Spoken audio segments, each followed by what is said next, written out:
Hey, I have a question for you. How would you like Prince Charming or a princess or a knight in shining armor to just sweep you up and say, I'm going to just take care of everything from now on? You just need to sit back and everything's just going to be all better. Well, of course you do. We all have the rescue fantasy, and it is completely normal. And I will confess, in terms of relationships, I have probably struggled with this a little too much. But today, I want to talk about how that shows up in terms of a health challenge you might be facing.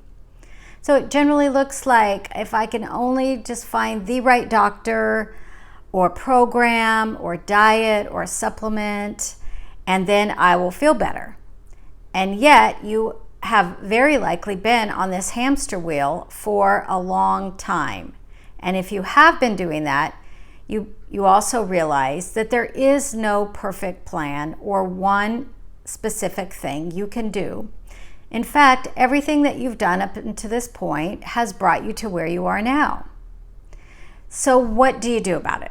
Well, first, I do want to say that when I talk about the rescue fantasy, I'm not talking about having a loving and supportive partner and community and work environment. In fact, I really hope that you have that, because that is so important. And if that isn't a part of your life right now, that is something that you can begin to start building when you get your life back. So today, though, I want to be your fairy godmother and grant you the power to become the hero and rescue your own self. So I'm passing on the shield and the sword and all the tools you need to rescue yourself. And why do you have to do that? Well, because I'm sure some of you have loving partners that have wanted to help you to feel better, and you've noticed that as much as they help out, you still have to do the work. And also, you've probably tried to help somebody in your life or rescue them in some way and have discovered that it just doesn't work. So while we still maintain this kind of idea and fantasy, the truth is that we always have to show up for ourselves, and we have to wake up every day and choose it. So in terms of our brain retraining, this is something that is so important. And I'll tell you something that I frequently hear that is a little bit of a red flag.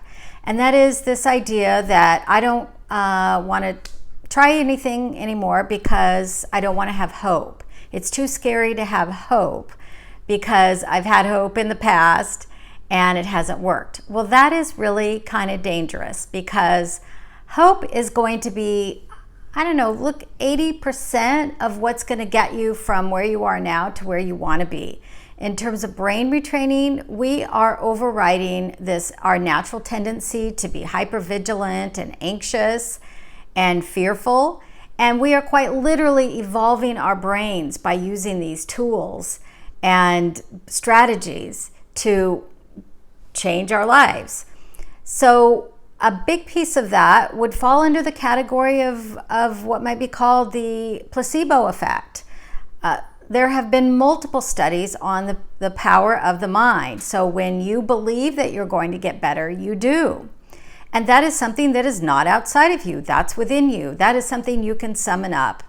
And honestly, if you talk to anybody who's been successful in life, if they're honest, they will tell you that there were a lot of failures, or what might be perceived as failures, that get you there. Anything that's worth going for has a lot of stops and starts. So you may have waited a year to speak to a specialist and had a lot of hope, and that ended up being a disappointment.